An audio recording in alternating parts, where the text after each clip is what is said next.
ये ड्रग्स व्यापार में तो पुलिस इन्वॉल्व है, पुलिस भी वो सब करने में नाकाम हो रही है। अगर पुलिस ही उसमें इन्वॉल्व रहेगी तो पुलिस को मौका के तहत हम आरोपी बनाएंगे। देखिए, नाला सुपारा में जो ड्रग्स का जो कारोबार चल रहा है ये सबको पता है। पुलिस ने इसके ऊपर अच्छे से कार्रवाई नहीं किया, उसका जो व्यापार है उसमें रोक नहीं लगी। आज मेरे पास पुलिस से ज्यादा इन्फॉर्मेशन है, टीचर के ऊपर भी कार्रवाई होनी चाहिए। ये पुलिस जो इन्वॉल्व है उनके ऊपर अभी तक कार्रवाई नहीं। नमस्कार, मैं भावना राठौड़ और आप देख रहे हैं खबरों का खुलासा। आज हम बात करने वाले हैं नालासोपारा वसई विरार के उस गंभीर विषय की जिसमें नालासोपारा वसई विरार के युवकों का भविष्य अंधेर नगरी में झोंक दिया है। उस विषय की जहां पर पुलिस प्रशासन भी अपनी आंखें मूंद कर बैठी है। आज हम बात करने वाले हैं नशीले पदार्थों की तस्करी की, जो लगातार वसई विरार में फैलता जा रहा है।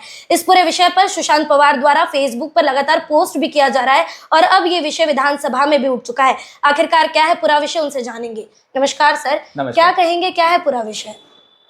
देखिए, नाला सुपारा में जो ड्रग्स का जो कारोबार चल रहा है ये सबको पता है, लेकिन उसके खिलाफ कोई बोलना नहीं चाह रहा है।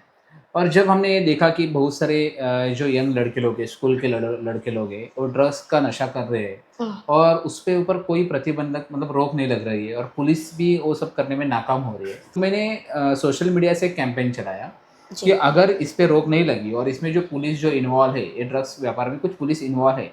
इसके तो हमने दो किस्से देखे हैं कि एक प्रमोद केंद्रे करके एक पुलिस कांस्टेबल था मीरा रोड का, उसने खुद ड्रग्स का फैक्ट्री बनाया हुआ था और वो ड्रग्स का फैक्ट्री पुलिस ने सीज करके लातूर में उसको अरेस्ट किया था। और हमारे यहाँ पे तुलिंज का एक पुलिस सिपाही था, उसको एमडी बेचने के लिए मुझे रिश्वत दे ऐसा करके 50,000 की रिश्वत लेते हुए पकड़ा गया था। ये तो सामने हुए पकड़े हुए लोग हैं जो बाहर के पुलिस ने आके पकड़े थे, लेकिन यहाँ के बहुत सारे पुलिस कर्मचारी इस चीज में इन्वॉल्व है, इसलिए यहाँ पे ड्रग्स बेचा जाता है। और उसके लिए मैं सोशल मीडिया में लगातार लिख रहा था और मैंने बताया था कि ये सारा मुद्दा मैं विधानसभा तक लेके जाऊंगा अगर इसके ऊपर रोक नहीं लगी। लेकिन मुझे पता नहीं क्यों पुलिस ने इसके ऊपर अच्छे से कार्रवाई नहीं किया और इसके लिए ये मुद्दा विधानसभा में गूंज उठा। और उसके तहत मुख्यमंत्री उन्होंने बताया कि एनडीपीएस कायदे के अंतर्गत हम लोग जो भी आरोपी रहेंगे उनके ऊपर मकोका के तहत कार्रवाई करेंगे और उस तरीके से अभी वो विधेयक मंजूर भी होगा। तो ये है फिर भी, लेकिन ये विधेयक मंजूर होगा फिर भी नालासोपारा वसई विरार में जो ड्रग्स का जो व्यापार है उसमें रोक नहीं लगी है। थोड़ा बहुत कम हुआ है, ये जो खुलेआम बेचता था वो नहीं बिक रहा है, लेकिन चोरी चुप के बेचा जा रहा है। और जो इसमें जो पुलिस जो इन्वॉल्व है उनके ऊपर अभी तक कार्रवाई नहीं हुई। तुलिंज पुलिस स्टेशन अंतर्गत एक विषय आया था स्कूल का, उस पर आप क्या कहेंगे? देखिए, 3 जुलाई को एक इन्फॉर्मेशन आया था जब मैं सोशल मीडिया पे कैंपेन चलाया था कि लोगों में डर था कि ये जो पुलिस स्टेशन को हम लोग इन्फॉर्मेशन देते हैं और पुलिस स्टेशन को इन्फॉर्मेशन देने के बाद पुलिस जो ड्रग्स पेडलर है उनको ही बता दे कि आपकी इन्फॉर्मेशन हमको किसने दी है। मतलब अगर समझो किसी एरिया में कोई ड्रग्स पी रहा है तो पुलिस उसको लेके जाके छोड़ रही है और उसको बता रही कि इसने तेरे बारे में इन्फॉर्मेशन दिया, और फिर वो जाके उनको मार रहे, झगड़ा कर रहे। तो इसलिए लोगों में डर था और लोग पुलिस को इन्फॉर्मेशन नहीं दे रहे थे। इसलिए तो आज मेरे पास पुलिस से ज़्यादा इन्फॉर्मेशन है, क्योंकि मैंने लोगों को विश्वास में लिया कि हम इसके खिलाफ लड़ सकते हैं, हम पुलिस के खिलाफ भी लड़ सकते हैं। साफ तौर पर आपका ये कहना है कि पुलिस का उन तस्करों पर जो है वो आशीर्वाद बना हुआ है, उनका संरक्षण बना हुआ है, इसलिए 100% मैंने जो पिछले कुछ मुद्दों में मैंने दिखाया है, जो सोशल मीडिया पे लिखा हूँ उसमें मैंने दिखाया कि इनके मोडस किस तरीके से है। तो जो तुलिंज पुलिस स्टेशन का एक विषय था, इसी तरह से मुझे एक इन्फॉर्मर ने कांटेक्ट किया और बताया कि 3 जुलाई के दिन नगिनदासपाड़ा में एक स्कूल में बच्चे के बैग में गांजा मिला हुआ है। तो मुझे लगा कि पुलिस अभी इतना मुद्दा विधानसभा में उठ चुका था 2 जुलाई को, और मैं लगातार उसके खिलाफ लिख रहा था और मैंने कुछ 3-4 दिन पहले लिखा था कि यहाँ के स्कूलों में गांजा बेचा जाता है और उसका एग्जाम्पल आया था। और मुझे लगा था कि जो तुलिंज पुलिस स्टेशन के सीनियर पीआई है उसको रिकॉर्ड पे लाएंगे और उसके तहत हम स्कूलों में जो गांजा बेचा जाता है उसके ऊपर अच्छे से कैंपेनिंग कर सकते हैं, लोगों में अवेयरनेस पैदा कर सकते हैं और उसमें प्रतिबंधक रोक लगा सकते हैं। लेकिन हुआ क्या है कि स्कूल टीचर है, ऐसा ही एक स्कूल नहीं, ऐसे बहुत सारे स्कूलों में मिलता है, लेकिन स्कूल जो कुछ स्कूल के प्रिंसिपल है, टीचर्स है, अपने स्कूल का नाम बदनाम ना हो इसके लिए ये चीज़ बाहर नहीं आने देती है। और पुलिस भी सोचती है कि वो बच्चे उनके ऊपर कार्रवाई क्यों करे, उसका भविष्य खत्म हो जाएगा। लेकिन मेरा क्या मानना ये है कि वो अकेले के भविष्य की वजह से आप पूरे स्कूल में जो बच्चे लोग हैं ड्रग्स के नशे में आप झोंक रहे हो, क्योंकि अगर वो एक बच्चा वहाँ पे कंटिन्यू करते रहेगा तो ऐसे सारे बच्चे उसकी लत लग जाएगी। और उसके लिए हमको अगर वो स्कूल का नाम रिकॉर्ड पे आ जाता, वो सारी चीज़ें आ जाती, तो हम हमारे जो महाराष्ट्र गवर्नमेंट है उनको अपील करते थे कि इस तरीके से हो रहा है, अगर टीचर छुपा रही है तो टीचर के ऊपर भी कार्रवाई होनी चाहिए। और उस तरह से जो बच्चे लोग हैं वही हमारे इन्फॉर्मर बन जाते हैं, जो छोटे छोटे बच्चे हमको बताते कि स्कूल में कौन कौन गांजा पीता है, कौन नहीं पीता है। लेकिन ये जो छुपाने की जो पुलिस ने साजिश की है, पुलिस ने वो क्यों की मुझे पता नहीं है, लेकिन वो धीरे धीरे सामने आ जाएगी।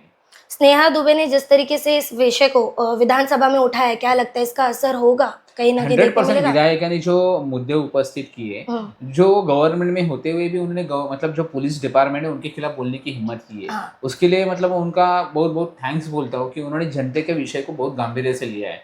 और उन्होंने बस वो विधेयक के लिए बोला नहीं, उन्होंने यही बताया कि कायदा कितना भी स्ट्रांग होगा लेकिन उसका इम्प्लीमेंटेशन कैसे होगा। अगर पुलिस उसमें इन्वॉल्व रहेगी तो पुलिस को मौका के तहत हम आरोपी बनाएंगे क्या, वो पहला एक मुद्दा उन्होंने उपस्थित किया। फिर उन्होंने बताया, जो मैंने अभी बताया कि पुलिस इन्फॉर्मर का नाम ड्रग्स पेडलर को बोल देती है, तो उन्होंने वही बताया कि अगर कंप्लेनेंट और इन्फॉर्मर अगर इनके जान को कुछ खतरा होता है तो उसके लिए पूरी पुलिस जिम्मेदार होगी। तो ये बहुत अच्छे मुद्दे उन्होंने विधानसभा आप लगातार ये जो विषय उठा रहे हैं उस पर आपके लिए, आपकी सिक्योरिटी के लिए आप क्या सोच रहे हैं? आपको कोई धमकी वगैरह या कुछ आ रही है? अभी तक धमकी वगैरह कुछ आई नहीं है, और आएगी तो उसके खिलाफ में पुलिस स्टेशन में कंप्लेंट करेंगे। नो डाउट लोग ऐसे कह रहे हैं कि पुलिस उसमें इन्वॉल्व है और आप पुलिस के खिलाफ बोल रहे हो तो पुलिस आपको क्यों सपोर्ट करेगी। लेकिन देखिए, सारे पुलिस एक जैसे नहीं है। हम उनसे अपील करेंगे और कुछ ही दिनों में मैं एक एप्लीकेशन करने वाला हूँ प्रोटेक्शन के लिए मेरे। ये पूरा विषय जड़ से खत्म होने में समय तो लेगा, पर अगर इस पर कोई काम नहीं होता, कार्रवाई नहीं होती, आपका अगला कदम क्या होगा? देखिए, कार्रवाई तो होगी और पुलिस को ये कार्रवाई करनी ही पड़ेगी। यहाँ से लोगों का मुझे समर्थन है और लोग उसके लिए रोड पे उतरने के लिए भी तैयार है, और वो नहीं होता है तो ये सारा मुद्दा ये विधानसभा के बाद हम पार्लियामेंट में भी उठाने के लिए सक्षम है। यहीं तक नहीं रुकेंगे। हाँ, यहाँ तक नहीं रुकेंगे। और जो ये जनता का मुद्दा है, इसलिए भले मैं मतलब सरकार के खिलाफ बोलता हूँ, जो गलत एक्टिविटीज है उनके खिलाफ बोलता हूँ, फिर भी सरकार में जो मंत्री बैठे वो ये आवाज उठाएंगे। अभी भी हमने देखा है कि उनके मतलब जो जिनका सरकार है उनके एमएलए ने ये सारी चीजें सामने लाई है। लगातार आपने नाइजीरियनों का भी विषय यहाँ पर सामने रखा था, वो पूरा विषय क्या था सर? एक्चुअली देखिए, एक लोकमत पेपर में न्यूज आया था कि पिछले 150 दिनों में हमारे जो पुलिस है उन्होंने 42 करोड़ का ड्रग्स पकड़ा है। तो सही में ये बहुत अच्छी कार्रवाई है, उसके लिए मैं उनकी मतलब आभार व्यक्त करता हूँ कि इतना बड़ा ड्रग्स उन्होंने पकड़ा है। लेकिन ये जो 19 कार्रवाई हुई है सब नाइजीरियन के ऊपर हुई है। और हमेशा वही दिखता है कि जो बड़ी कार्रवाई होती है नाइजीरियन के ऊपर ही होती है, और यहाँ के जो स्मॉल ड्रग्स स्मगलर है जो गली गली में फैले हुए हैं उनके तहत ही सब बच्चों को, स्कूल के बच्चों को ड्रग्स मिलता है, उनके ऊपर कोई कार्रवाई होती नहीं दिख रही है। और ये हमेशा सामने आता है कि लोग बोलते हैं जो वहाँ पे जो ड्रग्स मतलब जिनके इलाके में, कि ये पुलिस का इन्वॉल्वमेंट है। क्योंकि हमने कुछ ड्रग्स स्मगलर के साथ ये पुलिस वालों के फोटोज देखे हैं, वो जो हमारे पास है वो हमने उनके सीनियर्स को देने ही वाले हैं। फिर कोई किसी का कहना है कि पुलिस ही ड्रग्स बेचती है। तो ये सारे जांच का विषय है। जब उनके सीनियर से हम बैठेंगे और सारी डेटा दे देंगे कि ये नंबर से आप उनको वेरीफाई करो, ये ड्रग्स पेडलर है, इनका इनसे क्या कनेक्शन है और इनसे रेगुलर क्यों बातें हो रही है। नो डाउट ये व्हाट्सएप पे बात करते हैं तो IPDR से भी वो सारी चीज़ें सामने आ जाएंगी। लेकिन यही है कि मुझे हमेशा लगता है कि ये नाइजीरियन को पकड़ाते हैं तो कहीं इनका ये तो मकसद नहीं है कि हम जो स्थानिक ड्रग्स पेडलर है उनके लिए मार्केट खुला कर दे। तो ये एक विषय है, तो इसके लिए मैं उसके खिलाफ लिखता हूँ। लेकिन अभी देखते हैं, जो विधानसभा में इतना इशू हुआ है और थोड़ा स्ट्रिक्ट पुलिस का कार्रवाई दिख रहा है, लेकिन ये कब तक रहेगा, या ये जब भी पुलिस का कार्रवाई रुकेगा तब तक मैं इसके खिलाफ आवाज। इस पूरे विषय पर आपके लोगों से क्या मांग रहेगी सर? देखिए, लोगों से मैं ये कहना चाहूंगा कि आपको डर है कि पुलिस को अगर आप इंफॉर्मेशन देते हो और आपका नाम सामने आ जाता है तो आप मुझे कांटेक्ट कीजिए, मुझे सारी जानकारी दीजिए, आपके एरिया में कौन ड्रग्स बेचता है, क्या है, हम वो ऊपर तक वो पहुंचाएंगे। और उनके अभी जो पुलिस कमिश्नर है जो नए आए उन तक ये सारी बातें पहुंचाएंगे और उनके ऊपर कार्रवाई करेंगे और आपका नाम गुप्त रखा जाएगा। बहरहाल अब देखना ये होगा कि नालासोपारा वसई विरार में जो नशीले पदार्थों की जो तस्करी है वो जड़ से कब खत्म होती नजर आती है। लगातार सुशांत पवार द्वारा इस विषय पर काम किया जा रहा है, विधानसभा में भी ये मुद्दा उठ चुका है, पर ये समाप्त कब होता है और जड़ से कब खत्म होता है ये तो देखने वाली बात होगी। बहरहाल आज की इस पूरी खबर में इतना ही। ऐसी और खबरों के लिए बने रहे हमारे साथ और देखते रहे खबरों का खुलासा सच की परख हमसे, क्योंकि हम लाते हैं हर मुद्दे की सच्चाई और गहराई आप तक।